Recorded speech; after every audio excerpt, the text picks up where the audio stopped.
السلام علیکم عزیز طلباء، فاطمہ اردو اکیڈمی کے ساتھ میں ہوں وقار احمد۔ آج کا ہمارا جو ٹاپک ہے وہ ناول اور افسانے میں فرق ہے۔ اعجاز و اختصار اور جامعیت افسانے کی پہلی خصوصیت ہے، جبکہ ناول طویل ہوتا ہے اور زندگی کے ہر پہلو کو اپنے اندر سمیٹ سکتا ہے۔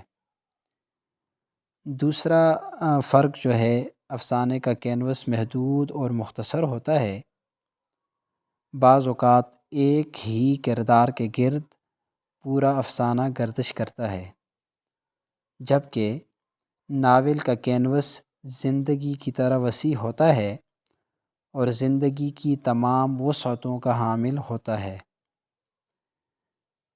افسانے اور ناول میں تیسرا فرق، افسانے کا پلاٹ سادہ اور ایک ہی ہوتا ہے اور ایک ہی کردار کے وقائع حیات کو مختصر طور پر بیان کرتا ہے، جبکہ ناول میں ایک سے زیادہ پلاٹ اور کئی کردار ہوتے ہیں۔ افسانے اور ناول میں پانچواں فرق، افسانے میں واقعات کی رفتار اور بہاؤ تیز ہوتا ہے، جبکہ ناول میں واقعات سست رفتاری سے آگے بڑھتے ہیں۔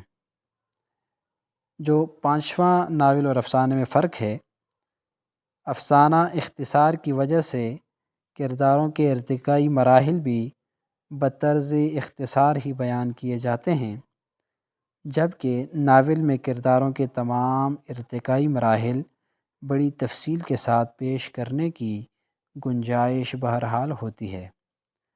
چھٹا فرق، افسانے کی فضا محدود ہوتی ہے، جبکہ ناول کی فضا کائنات کی طرح وسیع ہوتی ہے۔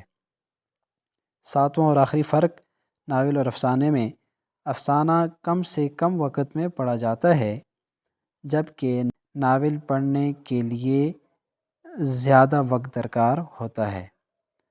عزیز طلباء، آج کا ہمارا جو ٹاپک تھا وہ ناول اور افسانے میں فرق تھا۔ نیکسٹ ویڈیو میں انشاءاللہ ایک نئے ٹاپک کے ساتھ حاضر ہوں گے۔ اللہ حافظ۔